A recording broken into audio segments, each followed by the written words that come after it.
My name is Deepak Shukla. I'm a multi-seven-figure business owner and also hobbyist ultramarathon runner, having run races of up to 100 miles.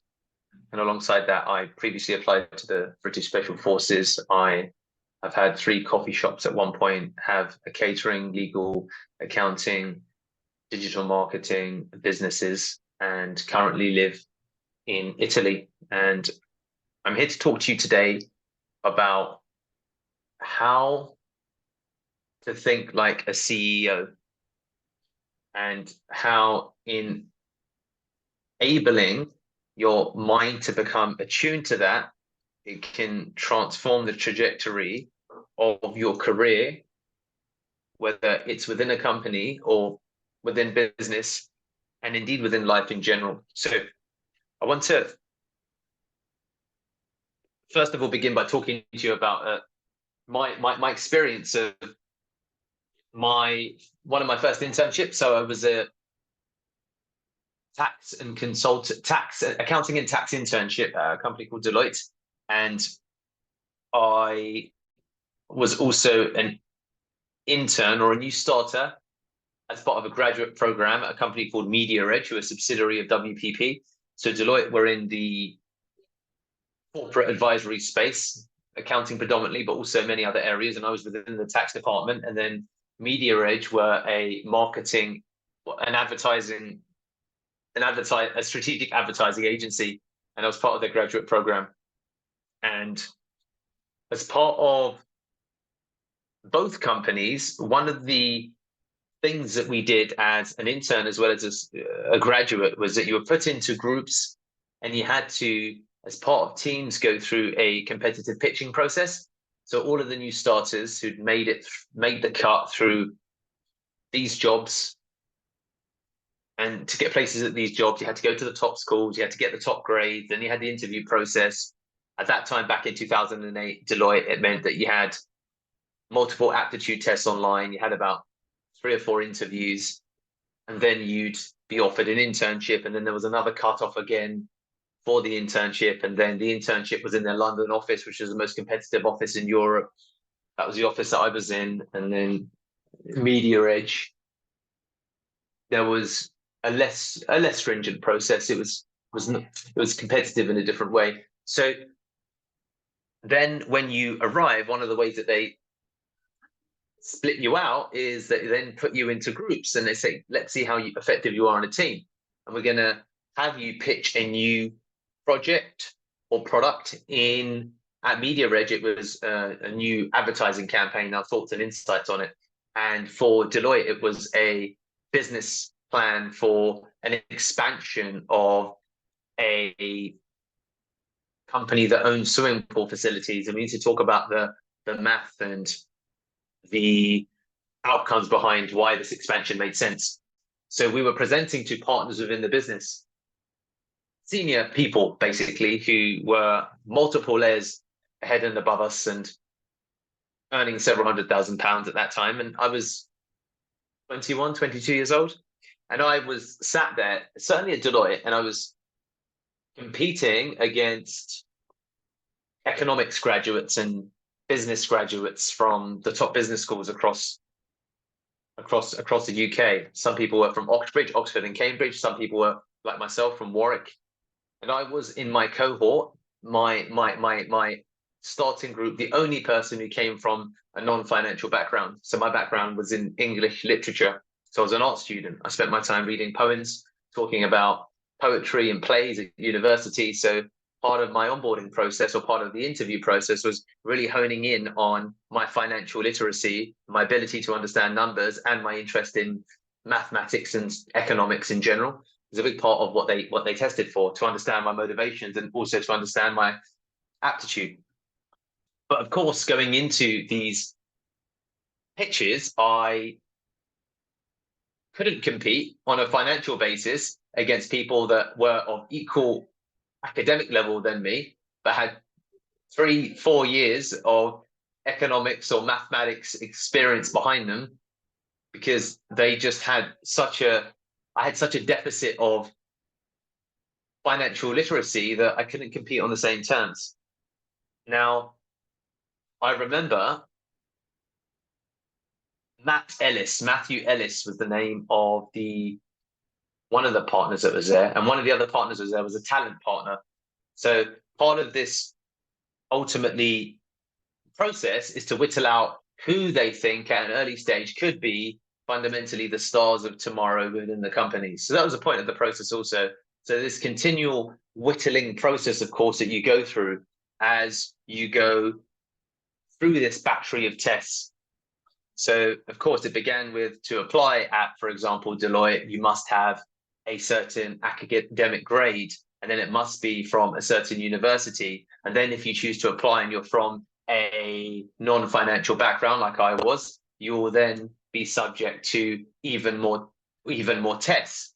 So then you go through that, you get into the internship, and I beg your pardon, that's not even fully the case, because I think that was part of potentially either the graduate program, but once you get onto the internship at the London office, then 80% of people, 60 to 80% of people make it through, but not everyone makes it through the internship. And then you get the graduate offer, and then you start, and then they do this competitive pitching process. And I remember, and the way that the process works is that you go and present, you're sat in front of the audience, you've got the four partners at the front, and then behind them, you've got all of the other graduates or interns that are there just watching you, waiting for you to fuck up or succeed, basically. So there's a lot of pressure attached to it, of course. And I always remember, as people came in and spoke about the relative financial economics of the pool and the facilities and the likelihood of expansion and all of the other things associated with it, I remember going to the table where the talent partners were sat, as I'd seen that no one else had been, and walked up to the talent partners. And before I started my presentation, I shook everyone's hand, I introduced myself, I walked back, I did my presentation, I addressed everyone individually, each by name.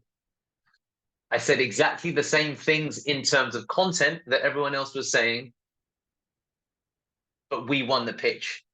And I was awarded the most talented or most promising, bright young person coming up. And what's interesting, and similar things happened at Media Edge. I also won that competition following a bit of a similar process.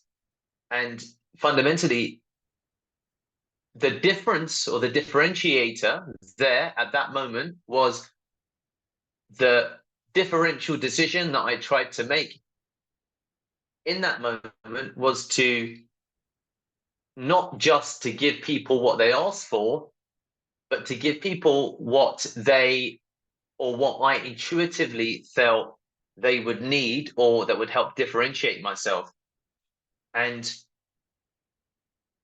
in thinking a little bit more like a chief executive officer, in realizing that, well, you know what, there's four partners here at the table. They're saying pitch after pitch after pitch after pitch. Everyone's saying the same fucking thing. I'm not going to impress on the relative merits of the things that I say. So there needs to be something different about the way that I act and operate that's going to help me help distinguish myself. That was the separating factor.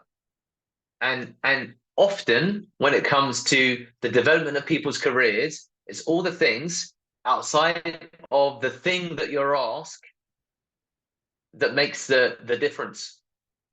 Because typically in a environment where it's safe to assume basic competency, everyone's going to deliver the thing that's been requested from management, because that's the basic minimum expectation. Now, and this is the interesting part for anyone who's looking to develop their career or their sales ability or their persuasion ability, where people go wrong, because there's nothing to a degree that for many of you is arguably new about the idea of going above and beyond. people choose to make assumptions in their own mind about what above and beyond looks like. Because what they don't do is fact check or sense check what above and beyond is in the mind of the person that you're delivering the work to. So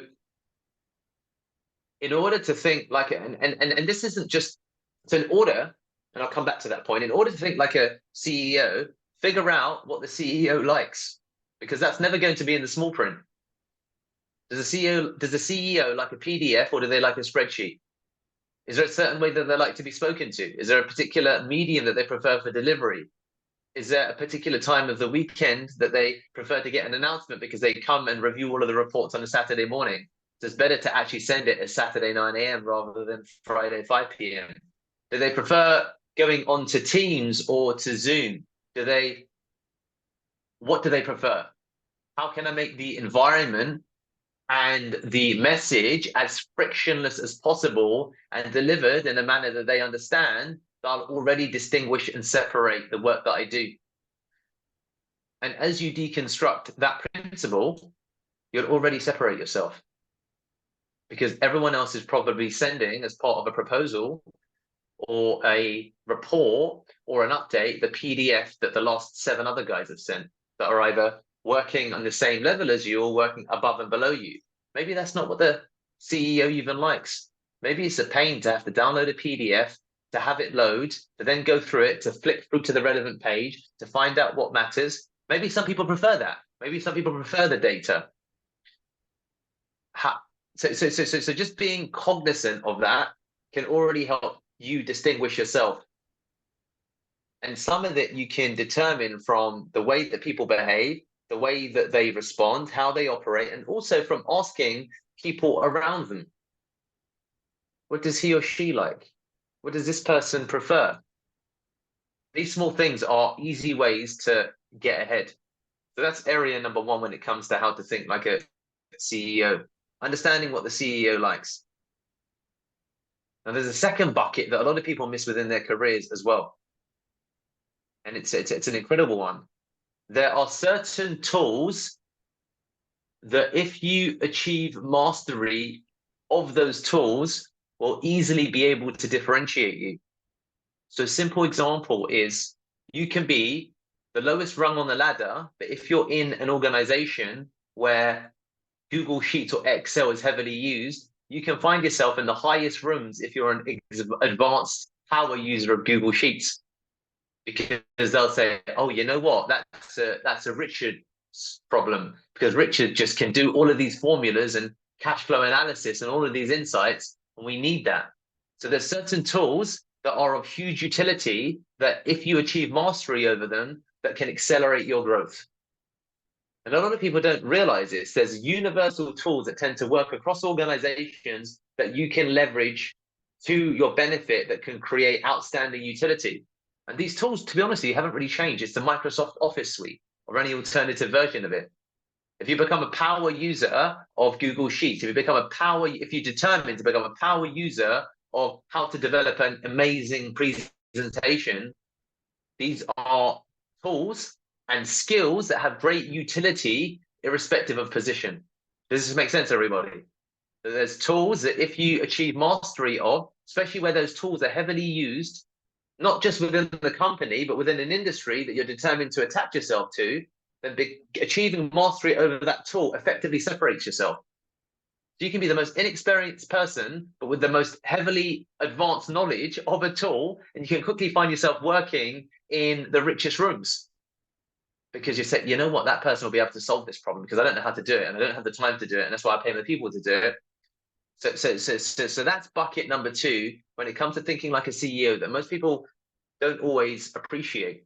And it has so much utility. You can help clients with that. You can help them determine forecasts and analysis and insights, and to look at ratios and percentages. So there's certain tools within each of your ecosystems that carry so much weight.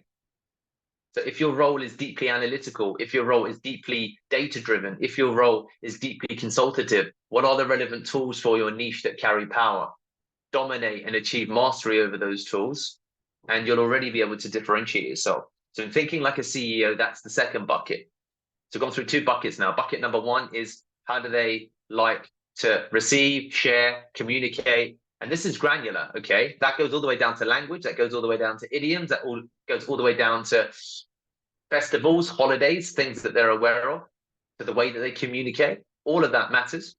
And then you have the second bucket, which is the greatest utility of tools that are relevant to your roles. For the people that are here, for me, it's crazy that anyone in the sales role doesn't choose to understand every single aspect of how to use our sales dialer, because that will just create massive utility, because it's an easy, simple way to distinguish yourself. If you're dealing with SEO clients, that's why I bang on about it. If you can take someone through an advanced walkthrough of Ahrefs, you will make more money, because you can do it both with clients, and you can do it both with your team, and you'll be able to garner insights that other people just can't because they haven't taken the time. And that's an example of something that will carry selfishly for you universal utility across the entirety of your career, irrespective of the position that you're in currently. Am I making sense right now? It's why it pays to know particular tools inside out, because it's about your development, your growth. And once you achieve mastery over tools, guess what? Tools tend to carry over. And much like languages, the second, the third, the fourth, the fifth tool gets easier and easier. So you measure twice and cut once, the saying goes. You really plan, you put the pains to think about how to achieve complete mastery of a tool, and you just discover that there's settings that people never even realize. There's features that you never even conceived of that just no one's looking at. So the second area is tools. Cannot emphasize how important and how useful that is. That's the second bucket when it comes to how to think like a CEO. The third bucket is no one acts in isolation. So therefore, you will live and die by, and it's a truism, how much you are respected and how much you are liked. Your career will be limited at some point based upon EQ, at some point based around how much of people that you work with like you. But if you don't like people, you do less for them. It's a simple rule of life. When you don't like, you do less. When you do like, you do more. It is important to be liked. It is important, therefore, in order to be liked, to get the respect, to get the help, to get the sincerity, and to build incredible relationships.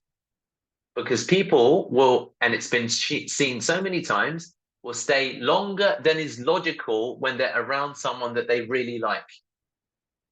And again, that's another area that carries so much currency that you should make a massive investment of time to go into any room and just be liked. You want to be the guy or the gal who lights up the room. You want to be the guy or the gal who you think, I could be in the pub, the church, or the mosque, or the poker club, or the badminton club. I could be at the dinner table. I have such an amazing time with this person. It's why politics is a real thing. It's why when you're liked, you just tend to do better in life. And people don't look at it as a skill set enough. They just work based upon instinct and gut, but they don't train. They don't read books on charisma and influence and how to actually achieve all of those things. So that's the other bucket that people don't treat in an academic manner. They don't look at it like a discipline. These are all disciplines. Everything can be learned. And these buckets, as you can probably now appreciate, carry over to your personal life as well. All of these things carry utility. So that's the other bucket.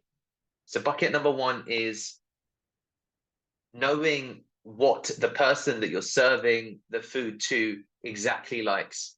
It's taken from the best Michelin and fine dining restaurants, and it applies in business and it applies in life. Just like you know it in your personal lives, but you don't do it professionally. Your wife, your brother, your mother, your sister likes things folded, ironed, cleaned in a certain way. Just do it that way. Learn how to do it that way. Take the time, because the secondary benefit will actually end up becoming the primary benefit, because people just feel a sense of reassurance and relief. So it is so, so important to figure out what that is. And the great thing about everything that I'm describing is once you learn it once, measure twice, cut once, you don't need to relearn. These are skills that will carry across a lifetime, and none of these skills, for whatever reason, are perhaps articulated as succinctly in a corporate environment, even in a life environment. So there's skills for life, and these are often the skills for life. That's why it's so important to understand what your superiors or people of influence around you like, and how that's different. And you'll notice it. Some people really like text-based conversation. Some people really like voice notes. Some other people like videos. Make a mental check and understand how you can serve up the information in a way that's most palatable to the person you're serving the information to. And of course, because everything is interconnected, of course, that will help you be more liked. Of course, it will help you be more liked. The second bucket, as we said, figure out the tools that you can carry with you for a lifetime and accept nothing less than excellence when it comes to knowing what those tools are, because it will stay with you forever. And once you've done the initial groundwork, the rework is so much more nominal relative to the upfront and infinite value that you'll get from knowing the tool that provides you the most utility and leverage that's of most use to your company inside out.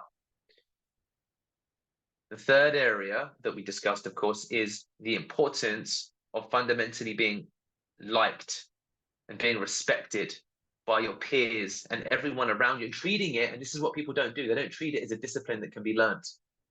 They don't read about it. They don't actually take the time to academically study it. And the people that are the most guilty culprits of it are the people that already have this skill to some degree naturally. And then you don't bother studying, like it can't be improved, like you can't get better. It's crazy to me. Absolutely crazy. I've always been a good communicator, but in my journey to try and become world-class, I read the books and I thought, oh, there's levels to this game. There's more levels that I even realized that this game can be played at. So it's really, really important in your journey to think like a CEO. And the fourth bucket is to understand the bigger picture. Because there's the tasks in life that you're required to do, but then there's a journey that the person who's asking you for the task is on. And that they're typically not the same thing. They're typically not the same thing. So in understanding the bigger picture, you need to figure out what are the goals of, for example, the company. What are the company goals? What are you trying to achieve? And understanding it at both a macro and a micro level. At a macro level, it's growth, but what does that mean actually in terms of revenue? What does that mean per department? What does that mean per client? What does that mean in terms of headcount?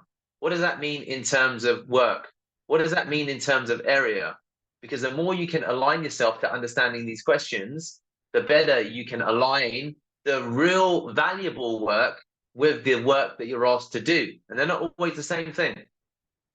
They're not always the same thing. And most people don't ask these questions, even though you can ask the people around you, like, what are we trying to do here? Okay, so we're trying to cold call. We're trying to manage clients. We're trying to please this individual person. They pay this. Okay, but so what? Just how does this connect with the journey that you're on? We're going to the gym. We're lifting weights. So what? What's the point? What's the purpose? What do you care about? Why are you doing this? Of course, you need to determine the ways to ask this, and some of it you can infer. And what's crazy, again, is we know a lot of this when it comes to relationships. Okay, so we'd like to be together. We'd like to maybe get married one day. We'd like to have children. We'd like to have our own home. But why don't people ask this in terms of careers? Like the goals of the company, the goals of the department? Because you can often find that you're doing the work that won't make the differential progress that which the company seeks. And that's the way that you can separate the work that you do from everyone else. Because everyone else is singing or writing from the same job responsibility worksheet that might not get you into the positions of true power. Because remember, we're discussing how to think like a chief executive officer. And you are the chief executive officers of your own roles. So think like a leader. What can I do to transform my position? In transforming my position, what would that mean for the company?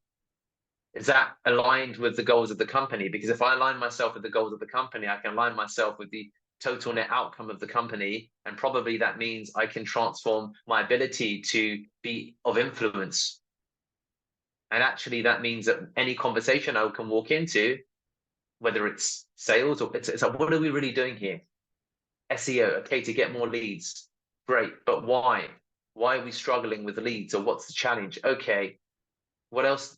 Understanding the bigger commercial picture. Why is this important? Well, to be honest with me, my wife, my wife, Samantha, is always wanting to go on these holidays, and it frustrates me that I'm not able to do it. And SEO's always worked well for us. And if I'm being honest, we're a small business, and I'm doing this to getting to the root cause of why is powerful and it's useful, and then aligning yourself with it. So that would be the other bucket.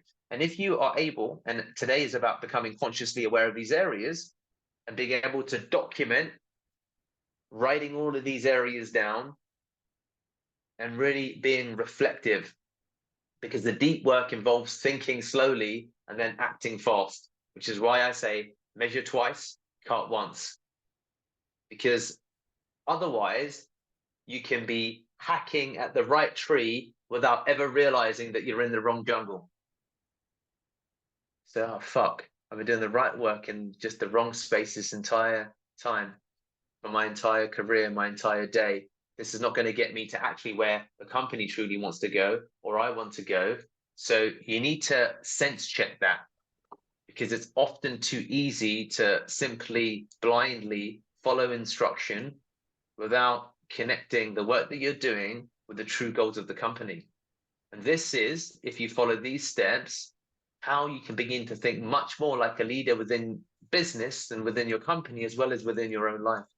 You need to ask these questions of yourself. You need to take the time, spend an hour, spend 2 hours, go through these areas and begin to list all of them out. And we will, in another session, talk about structure, planning, and implementation. But what I want to wrap with is getting people's immediate insights and takeaways in terms of, oh, this is what this means for me. So if you can just raise your hand if you'd like to go ahead and just go for it one by one. Temi, over to you. I'd say the two main, immediate takeaways would be the importance of being liked and respected, and the importance of mastering the tools that you use, I guess, on a daily basis. Yeah. Amazing. Great. The quicker you master those things, and great. And even, again, I talk about this principle of going from 0 to 1. You can get such great gains when you're starting from 0, because that's the difference between, and we saw it with Samson. Samson is in our paid media team. He had no previous knowledge of PPC. He took it upon himself to watch a 5.5-hour course, and he then produced documents that were a level above my ability to actually critique him, which immediately placed himself as someone senior in my mind, because he put in the upfront work for a deferred benefit, because he went from 0 to 1, because he did the right thing, was to say, I'm going to learn everything that I can about this area. So everyone in a space where you're doing nothing, or your space where you think, you know what, I've not looked at it as deeply as I thought I should. One deep training course, if you do it right, you need to not do it again, certainly at the same level, and you can catapult your progress. So thank you, Temi. I think that was excellent. Who would like to go next? Riaz. Oh, sorry, bud, we can't hear you. I don't know if there's some problem with the audio. Hello. But I got you. Go ahead. Is that all those things that I'm actually kind of like bad at, I can learn. You need to learn it. It's like what you spoke about, being liked, and just being like almost like you get that attention wherever you go. It's something that I kind of like struggle with, like relationships and that kind of thing, and just being sociable. So I think I must try to learn that, man. Absolutely. And dude, this is the crazy thing. It's a skill. You just learn it procedurally. you read a book, you try some of the things you read, you watch YouTube tutorials, and again, and I'm assuming, because to be honest with you, almost as part of the everyday people that aren't dedicated to self-improvement and commitment, almost everyone that I think of when I think of that list has never read a book on like how to actually effectively communicate, how to be charismatic, how to use verbal quips, and how to use language and the right way to hold yourself. And you'll get such a phenomenal return from it, because even people that consider themselves competent don't study. They drive the whole way through life without ultimately doing the theory test, so they never fucking read the signs on the road. And you're like, bro, like I've just learned this stuff. And that's how you can then over time outperform and totally transform your personality. There's a book that you should read separately by Benjamin Hardy called Personality Isn't Permanent. It's a fantastic book. And it also talks about that what people don't realize across the course of time is that everyone's personality changes subject to the new requirements as you evolve at different levels of your life. You're different, for example, as a father than you are as a student. You're different as someone who goes to the gym 5 times a week versus someone who might sit at home. These are different people, different personality habits, different traits. So we do it all naturally, but for some reason, people experience inertia when you want to do it proactively. I used to, in my 20s, enjoy being the life of the party. I would go out, I would party, I would enjoy being the center of attention. I would then ultimately engage in behaviors when I look back upon it that I'm not proud of, that didn't benefit and help me. And I actively chose to isolate myself and to become more introspective, to the extent that now if you went to a party and saw me, you'd find me to be quite quiet and barely saying anything. And sometimes Daniela gets frustrated when people ask me, what do you do? I say, oh, I work in marketing. That's all I say. I say, okay, who do you work for? I said, oh, this like small company called Pearl Lemon. I just work from home. They're like, okay, cool. And then I said, what about you? And Daniela sometimes is frustrated, but and it's not, it used to be something that was weird for me to do, but then over time it became natural, because I discovered that I became a lot more liked when I was interested in other people, until it became bloody muscle memory and it transformed me. But doing that was something that wasn't natural. It was learned from reading Dale Carnegie, How to Win Friends and Influence People, and understanding that taking an interest in people, and that no one likes a boaster, no one likes a braggart, and all of the people typically in life that are ultra successful don't talk about what they do. This is something that I had to learn. So that was really an interesting insight. You know, so that book is great. I am so impressed that you have the maturity and humility to say something that might make you feel quite vulnerable. So I commend you on that. And I'd say that's already a sign of great growth, because there's people that are a lot cockier that I think are a lot less stronger in practice on the basis of what you just described. I think it's an amazing thing to say. I think, and there's so many people that I've met that are older or at the same age of myself at 37 that I really think would benefit from saying what you just said, but have never had the sense of maturity to be able to say it. They hide it up in, oh, people are annoying, or people piss me off, and people just like, oh, he's so irritable, rather than thinking that, well, how can I change to level up and be the kind of person that I would like to be? And of course, that will help everything at work and everything that you do and your success. So amazing. Thank you, Riaz. Who would like to go next? Sebastian, over to you, dude. So can you hear me? All right. Yeah. Perfect. Awesome. So you actually just mentioned a book that I want to read. It ties into the bucket of the importance of being liked and respected. A book I've been wanting to read for quite a while now is How to Win Friends and Influence People. So that's one thing there. And then also knowing what the person you're serving food to likes. I know, for example, you appreciate honesty and communication, you appreciate speed, you appreciate voice notes, things like that. So understanding that. And also something I want to work on is aligning my personal goals with the goals of the company. So that's something I'm going to be doing a little bit more digging into. Amazing, amazing. Well, first bucket, amazing. There's several books that I read that were seminal for me. I mentioned this, the importance of reading literature that stood the test of time. There's books that everyone should read. How to Win Friends and Influence People is absolutely one of them, because you hear about it. There's a reason why it's still around. Everyone should read it. There's not a single person who shouldn't read it. So that's definitely the case. There's a second book called The Charisma Myth, which was amazing. It says that charisma is learned, and it can be learned, and it's procedural and there's a process. That book was amazing for me. There's other books that you can, what's also useful to look at, because when I was more insecure in my early 20s, actually, as a British Indian, and we were stereotyped at the time that I grew up, and it was the case, oh, Indians stay Indians, and that's how Indians are. And if you were a woman who wasn't Indian, you wouldn't consider someone who was Indian. So I was insecure about that. And that was typically quite a common stereotype when I was in my 20s and my teens. At that stage, I decided to read all these books on dating.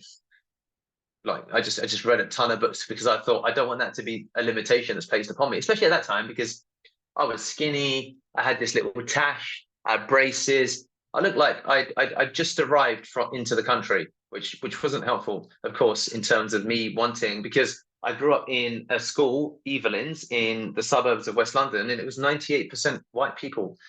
And you're attracted to that which you're surrounded by, of course. So it's normal that I'm going to like the people at school. But I didn't, of course, when I was young, maybe not, of course, get the responses that I desired. So I spoke just briefly right now about my 20s and how I used to be the life of the party. If you met me in my teens, I was a nervous little kid who didn't know how to communicate with anyone.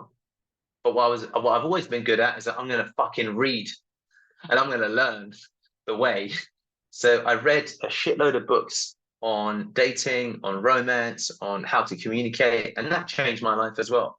And then, of course, later down the line, I understood that actually that didn't matter, and it was all built around insecurities that I had. So reading as much as you can in that space really has transformed my life, because the lessons I learned from the dating books about how to be liked and how to be have stayed with me. Those lessons haven't been forgotten, but the context with which I apply those lessons has changed, because I'm not, of course, I don't care about any of that anymore. So, and what was interesting at that time, when I think about when I was early 20s, I had friends who laughed at me for reading some of these books. But then the results when I started, at that stage, when I started dating, they transformed, and then no one was laughing anymore. And they're like, oh, wow, she's with you, all of this kind of stuff. And I said, yeah, it wasn't a fluke, bro. I read like 7 books, and I tried to learn how to apply. So great. So that's the first bucket. And the second bucket, you know what's crazy? At Pearl Lemon, in 7 years, only 2 people have ever come to me and said, Deepak, can you just walk me through your communication preferences in extreme detail? I've got all of these questions I want to ask, and I want to understand. And it was such an amazing question, because even then it forced me to articulate things that were subconscious in my mind that I'd not really articulated, because we all get low-level anxiety about things without realizing that that thing annoys us, so then we don't articulate it. This happens in our personal lives as well.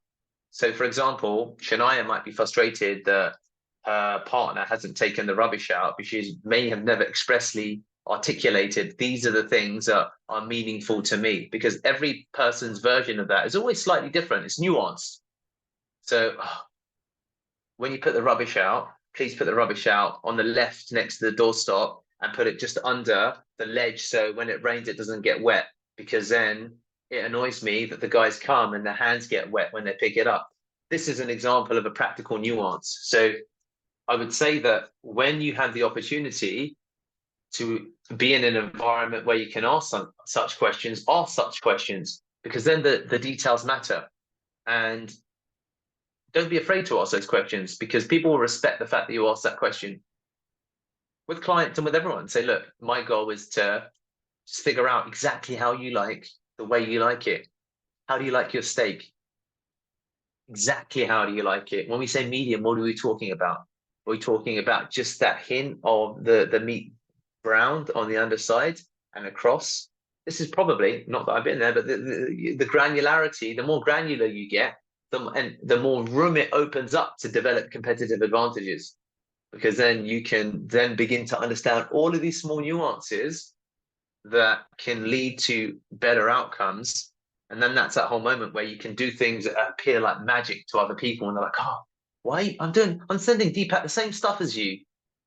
Why are you getting better responses and faster replies and better results? And you're like, well, no, bro, that's actually not what's happening at all. You think you're sending the same stuff as me, but the way that Deepak's receiving it's completely fucking different, bro. Because you send it as an email attachment PDF, I send it as an email, and I use these large fonts that he really likes, and I don't include any hyperlinks because he doesn't read anything. And then what I'll do is I'll follow up, screenshot it, and I'll put it onto WhatsApp, and I'll send him a voice note. You send him the same content in an email with a downloadable PDF, and he's not going to fucking read that quickly. He'll read it 3 days later. By then he's already read my content, made a decision, and that's it. See what I mean? Like, these are the nuances that allow people to get ahead. And the weird thing is that people don't take the time to understand what these nuances are. But you can, because of course I've hopefully opened up a new door in your head about, okay, I know what to do with all of our clients now. I know to do it, and great, absolutely, like do it.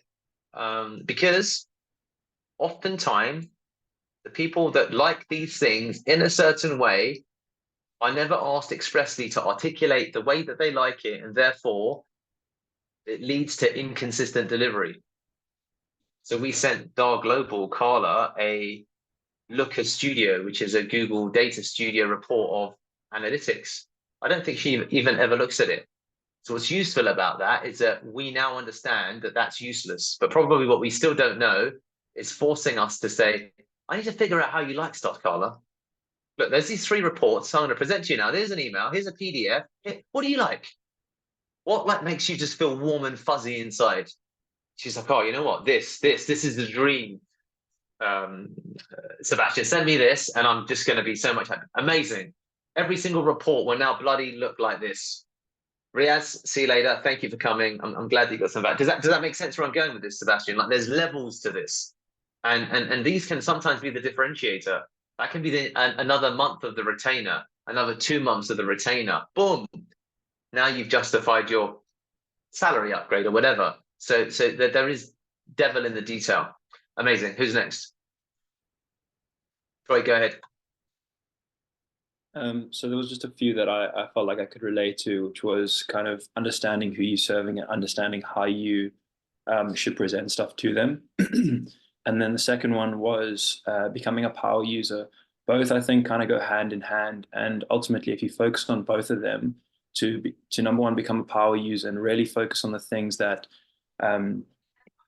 that work really well within the company and work very well with the person that you are serving. Ultimately, you can become an asset to that person as well as the company and grow yourself.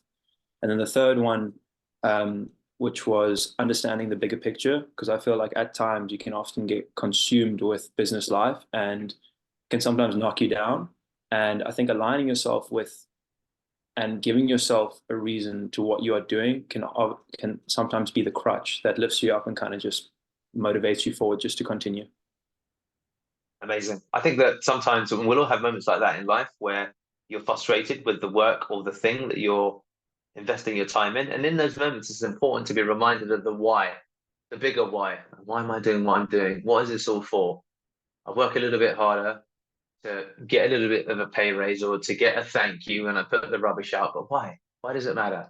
What's the deferred benefit that makes the journey worthy of the outcome, that makes the pain of those days meaningful? So I think you're totally right, Troy. And especially when you have moments where you're not getting the reception that we want, in those moments it's very, very easy to lose sight of the bigger why. And then it's therefore important to remind yourself of it. And these are things that people should write down. This is where you get into the place of mantras and vision boards and these types of things that allow you to go through the desert, to go through the journey of suffering for that outcome. When you think, okay, well, that's actually what that's the end game. That's why Saturday night working through these damn boring tutorials or trying to figure out this specific way of doing a VBA lookup or a mail merge is worth it, because that's the why.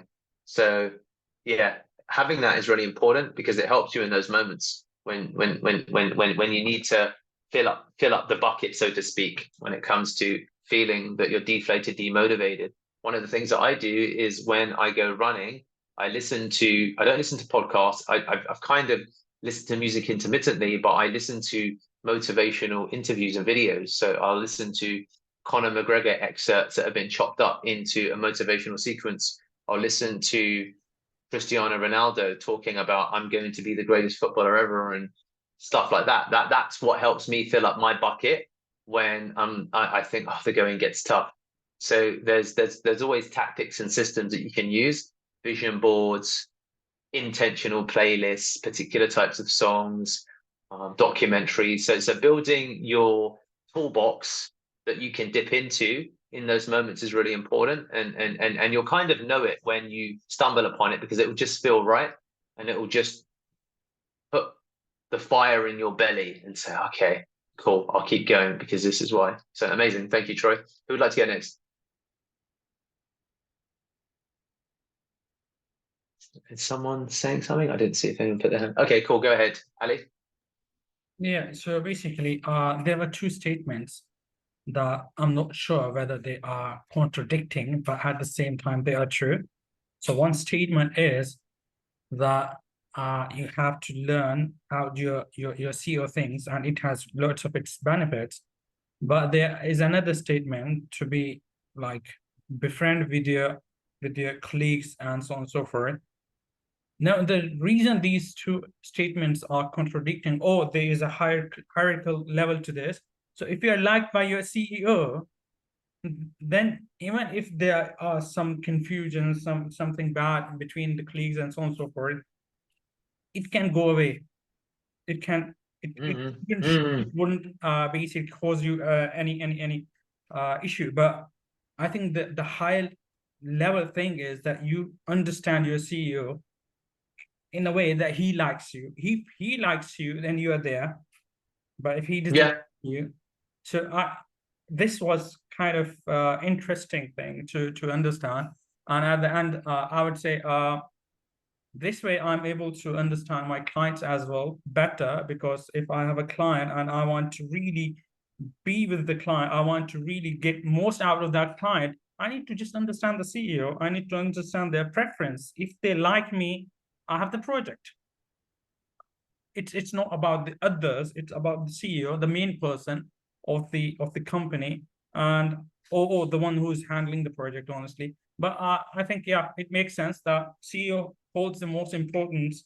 And after that, I could be thinking about befriending with others, but understanding the CEO would be the most important factor in my career.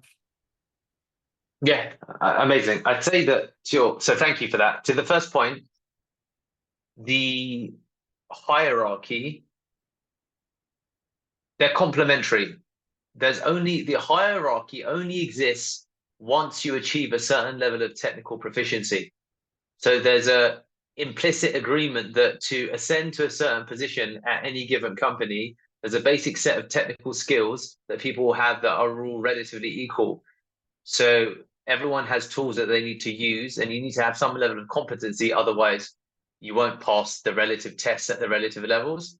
But then to distinguish yourself, if you combine that with being respected and being liked, then you're able to put yourself into a different position. My cousin Shiva, he's in private equity, and he it's interesting because he's within his career been fantastically successful. But I'll always remember when we were, I think, in Germany for our cousin, he's my cousin Shiva, and it was AJ who's getting married, and it was his bachelor party, and we're in a cab together, 2 or 3 a.m. and he had a reflective moment, and he said, you know what, of all of the things, when I was younger, I thought demonstrating my intelligence was the best way to demonstrate success. It was all about winning. It was all about, I can show you that I'm the smartest guy with all of the answers in the room. And he says it's taken him far longer than he would have liked to understand that the biggest thing that's held me back in my career is that I didn't work enough on making sure that I was liked by the right people. And once I then entered a room where everyone had the same set of skills, they make distinctions based upon character. Because he said, once I achieved a certain level, our intelligence was all equal. And that wasn't the way, or it wasn't an easy way to distinguish difference in terms of class of people. And then it became a case of, well, who can I see myself going to the pub with? Who can I see myself being real friends with? If I'm going to spend a lot of time with this person, all things being equal, do I like this person?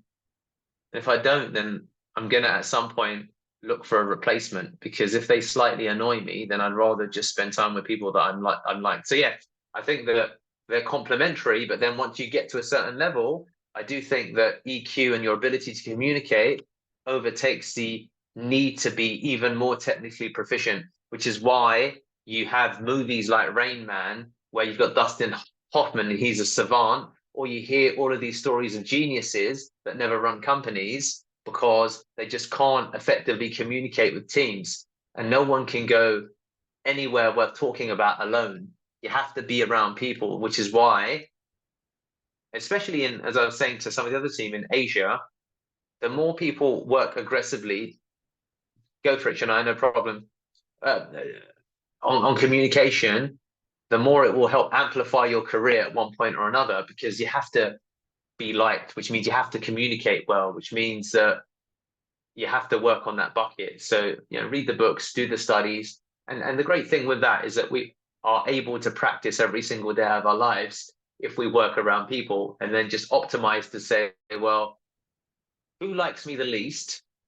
I'm going to make it my mission to make them my best friend.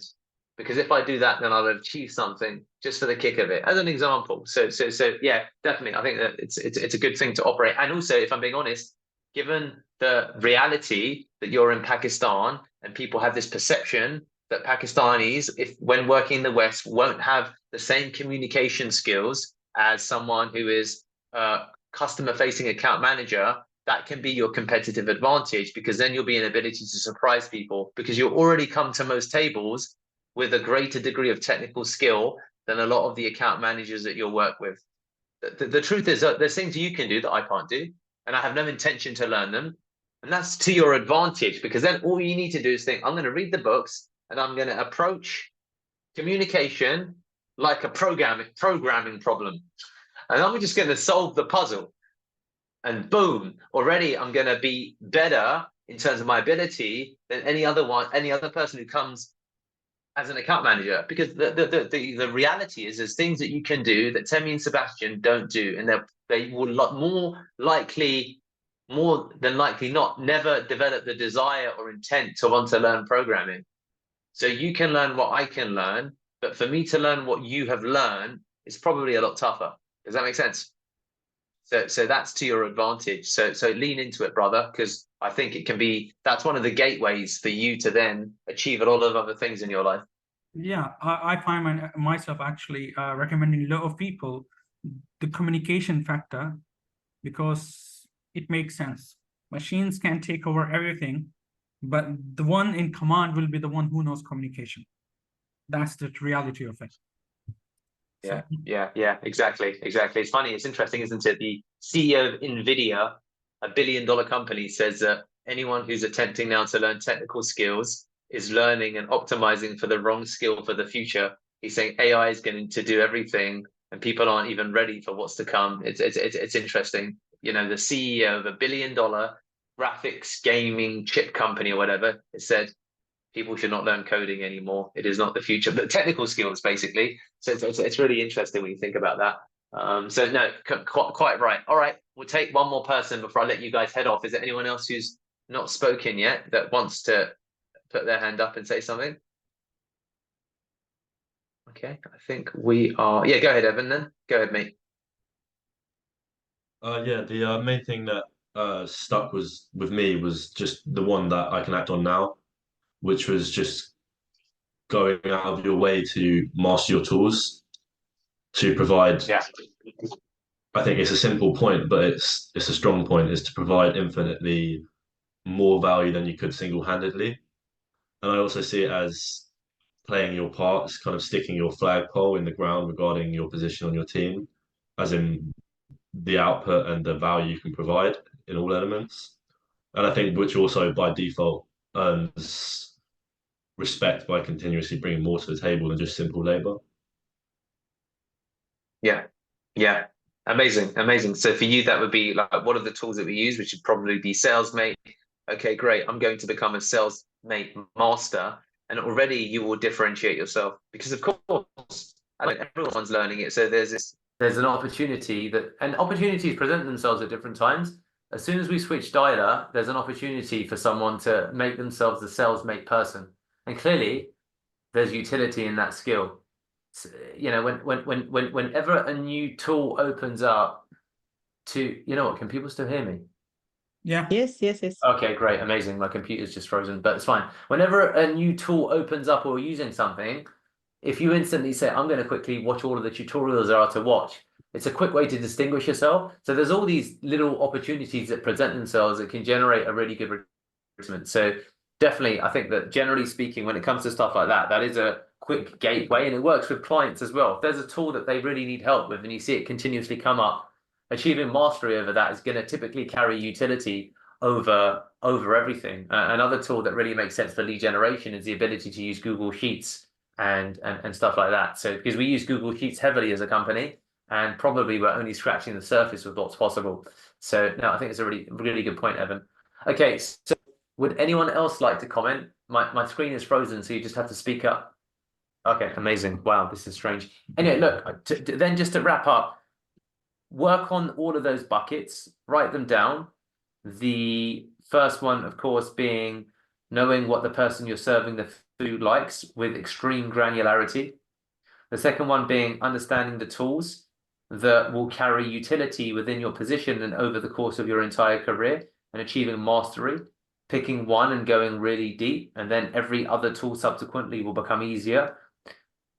The third one is the importance of being, of course, liked and respected, and how that is a skill that can be learned through education. And then the fourth one being understanding the commercial goals of the company and aligning the work that you do with the outcomes that the company is ultimately optimizing for, and realizing that the thing that you're hired for isn't always directly in line, or the true end goal of the company is often obscured. So you need to figure that out. A good example is we're being hired by Dal Global, but probably we don't know the goals of the company.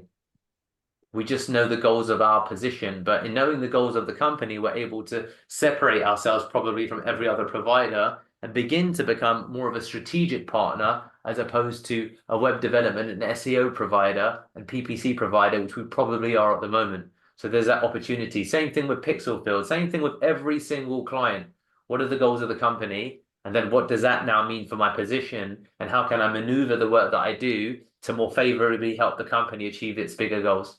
Does that make sense, everybody? Yeah. Okay, amazing. Well, thank you guys for your time, and see you soon.